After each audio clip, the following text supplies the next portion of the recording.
For better or for worse, this tag's existence has only recently come to light. Neither the prosecution nor you, Your Honor, knew about it before this trial.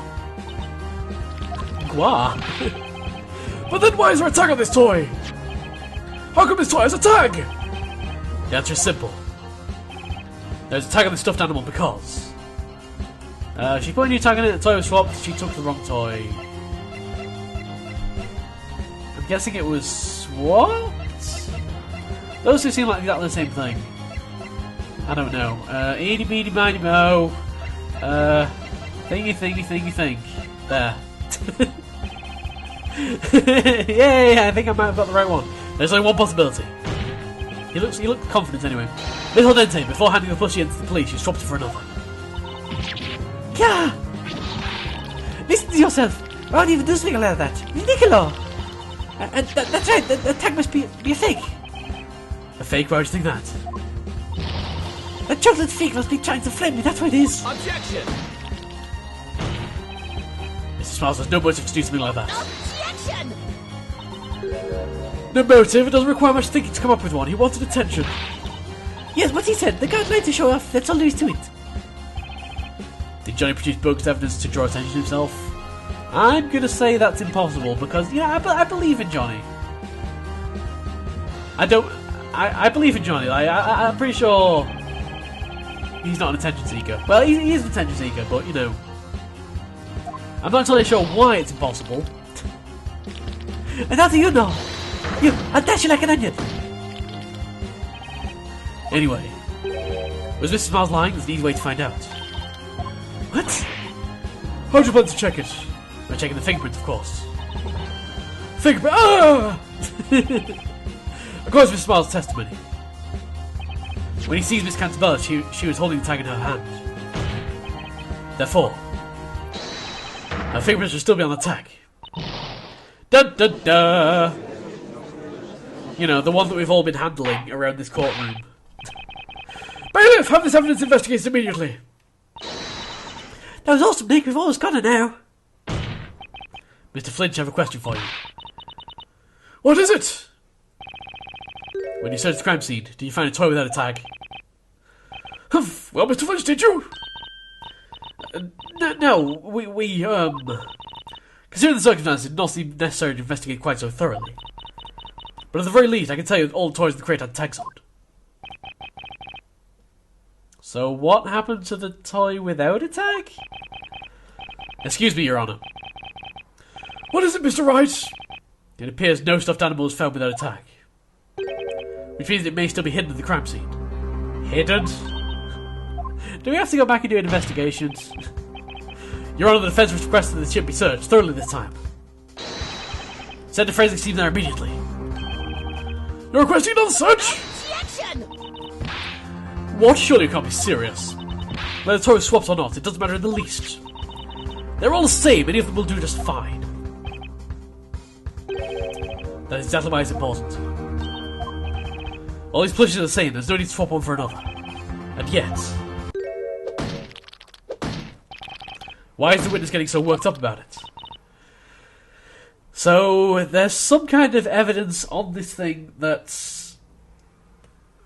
yeah, I don't even know. That's just...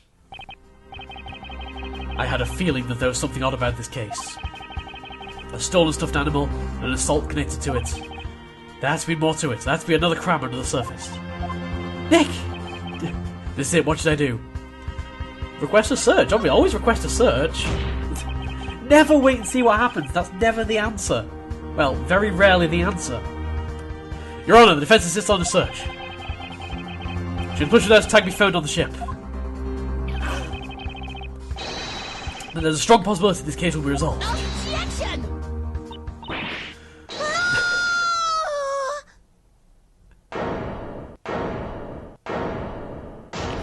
Oh my god!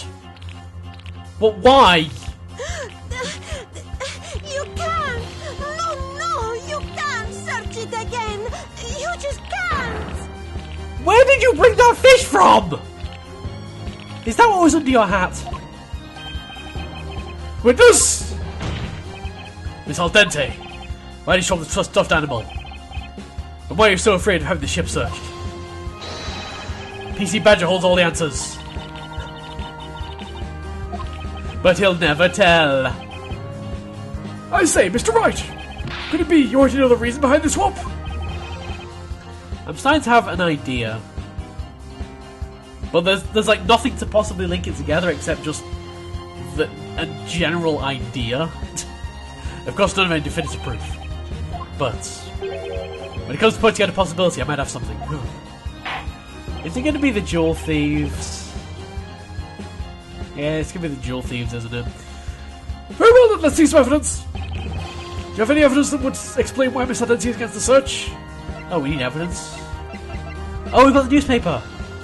The front page articles about jewel thieves in London. Yes, take that. Take that! Take it! There's a certain article in this newspaper. Elusive jewel thieves at large in London. Scotland Yard have riddled it. Oh, that robbery I've heard about, of course. A group of thieves robbed a jewellery shop and made away with about 50 pieces of jewellery. Many extremely valuable stones were stolen as well.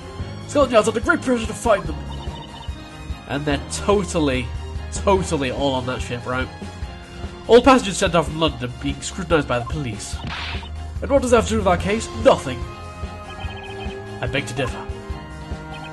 The jewel theft took place in London. And that's where our freighter picked up its cargo. London! It can't be. Witness! She seemed happy. That heavy breathing, that's all happiness. That night she discovered the defenders in the cargo hold.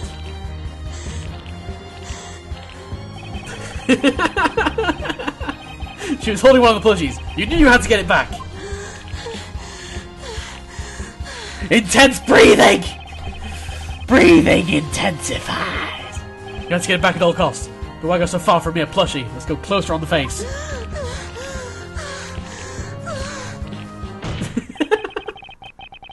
There's only one possible reason. You couldn't afford to have the police discover what was inside of it.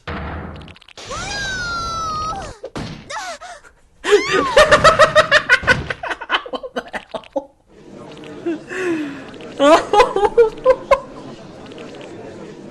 Fish slap.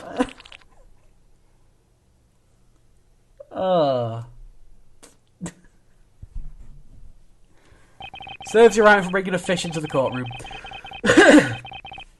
We've just received a report from the team investigating the crime scene. This toy was hidden between a storage unit and a pipe. The toy has been cut open and the contents examined. And this was found inside. A pink diamond worth approximately £100,000. We've also received a report from the crime lab. The defendant's fingerprints have been found on the tag. Do you have anything to say, Miss Alente? Fish slap! That's gonna leave a scar. I lost, didn't I? So you are, Yeah, I'm one of them. I'm one of the jewel thieves. My role was to get the loot out of London. The police never checked the regular shipments from that workshop. We decided to take advantage of that blind spot. Indeed, the regular direct delivery service has been overlooked by the police. Possibly because that workshop produces the very mascots representing the police. It would be a blasphemy were they used for a crime. How terrible. The other crew had nothing to do with it. I used their sheep, that's all. It was you who hid the jewels inside the plushies. There was one jewel in each toy. I was carrying them away one by one. The defendant happened to pick up one of those toys. I had my heart stand still when I saw that girl in the cargo hold. Whenever I was free, I stood guard in front of that room, and yet she got in somehow. So there she was in the room with the hidden loot. One of the toys in her hand. So, okay, one remaining question. How did she get marks on the back of her head? Because you can't self-inflict those. You can't take a pipe and like whack yourself in the back of the head because the angle would be all wrong. Did she not get marks in the back of her head? So the entire assault charges were just taking her word for it? That also sounds a bit fishy. So how did the spell get in there? I don't know if she was trying to steal the toy or what. But I just had to get it back from her, no matter the cost. Then I added in a different toy. I made it look like it was ripped in the fight. It would have been over for me if the police had found any of the jewels. Which they did. Ellipses! Ellipses! Ellipses! But wait! Who was it in the end? Who is Olivia? Thank you! Someone's asking the proper questions. Oh, I almost forgot about that. At first, I thought it must have been that little girl that hit me. But now I don't know. Witches? You don't know? No one else was supposed to be in that room. But what if there was someone in the shadows? Like a witch?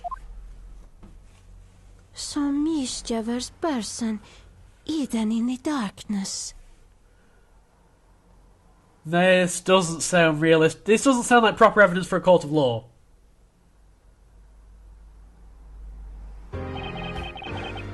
This was a most unusual case. It cannot be said that all mysteries have been resolved, but it has become clear that Miss Caterpillar is innocent. Ugh. Well then, Mr. Wright. Yes, Your Honour.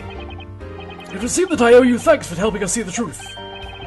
No need to thank me, Your Honour. I just do my job like I always do. Is that really the smartest thing you come up with? And Mr. Flinch. Yes, Your Honour. This trial was part of the Legal League of Attorneys Exchange program, wasn't it? May this trial serve as a lesson for you too. Is that understood? Ooh. Ew! It is as you say, Your Honour. Look, look. Without my glasses, I can't see, and I don't want to be seen. Where are you?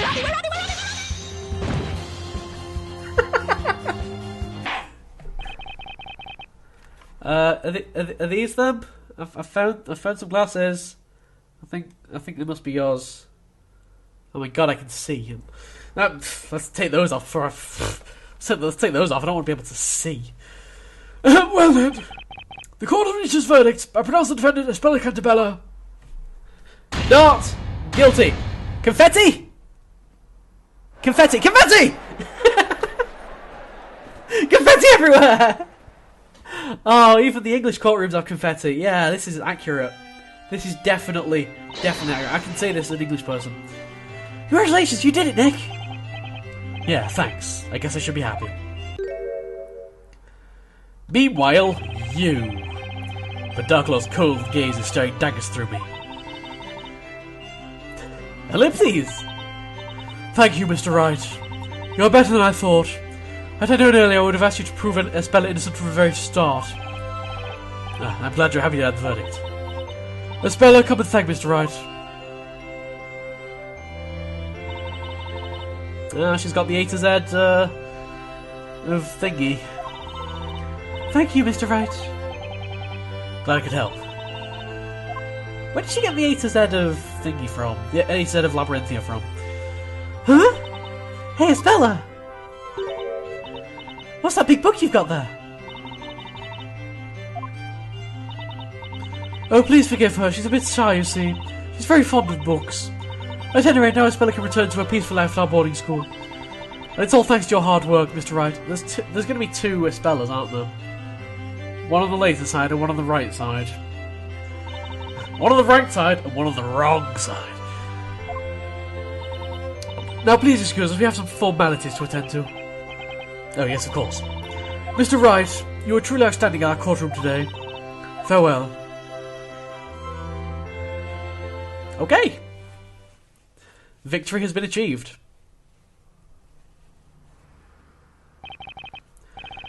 Phew, it's finally over.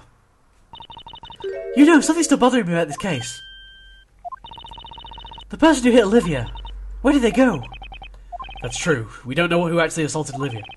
If it wasn't Espella, there must have been another person at the crime scene. I reckon we're going to end a cutscene, aren't we? But neither Olivia nor Johnny saw anyone else.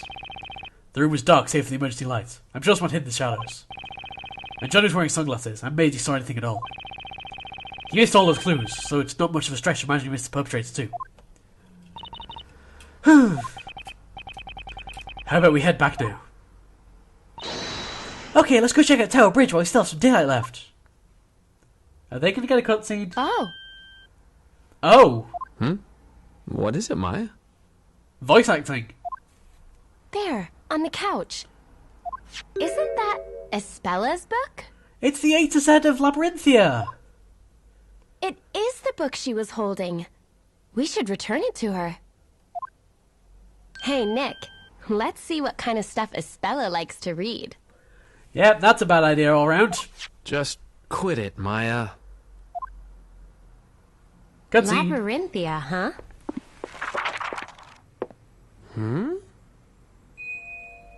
What?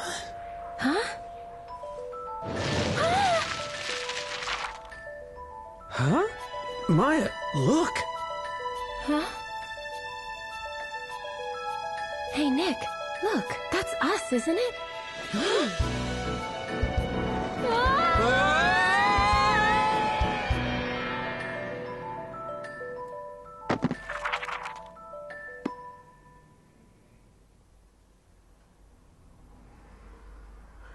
To be continued.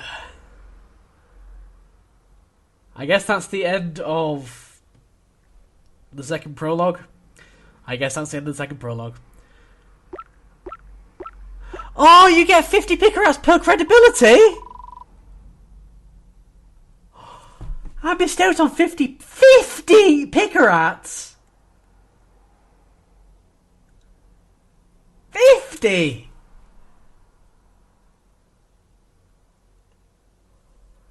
Oh my god! That's a lot! I feel terrible now. I can't lose that many again. Anyway...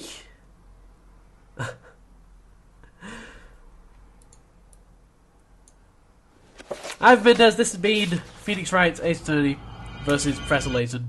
Next time when we return, we shall continue with the next chapter of the game. I guess that's going to be chapter 1. I've just blacked out the screen so you can't see any of it. Ha ha ha! I am a true evil master. I didn't actually mean to click on, but you know, whatever.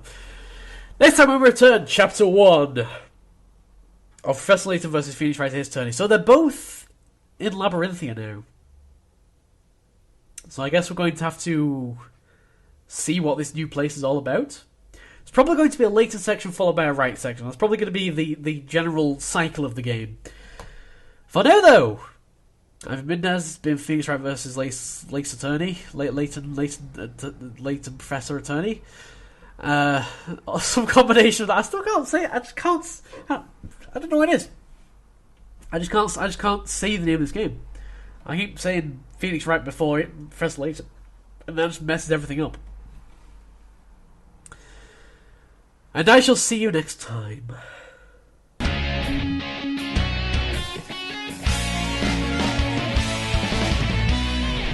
My god, those are attack eyebrows. Oh, if there was ever a Phoenix Wright film, and I know there's already been one, if there was ever a Western Phoenix Wright film, Von Karma has to be played by Peter Capaldi. With those eyebrows, there is no alternative.